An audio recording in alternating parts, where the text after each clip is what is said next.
Hey everyone, in this video I will show you a few solutions to fix Roblox error code 262. So please follow the steps with me and let's jump into it.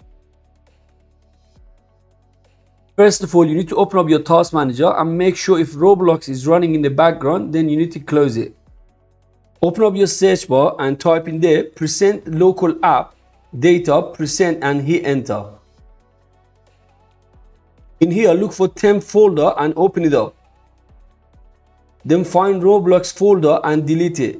You don't need to worry, it's not going to affect your account or games.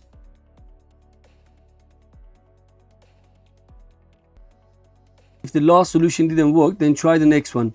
Next, we need to optimize Roblox player. So to do that, right click on Roblox player on your desktop, then click on properties.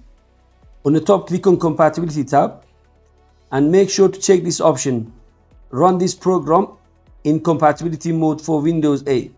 After that, check disable full screen optimization and run this program as administrator.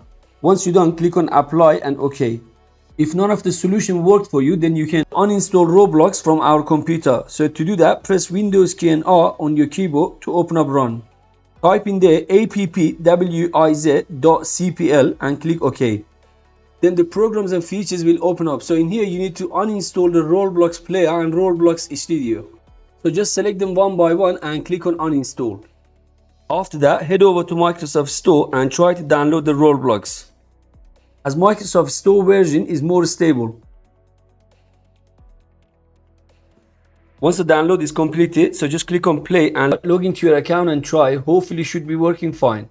And that's all. By the way, if you haven't subscribed to my channel yet, please consider supporting me and subscribing for more videos. Thanks for watching.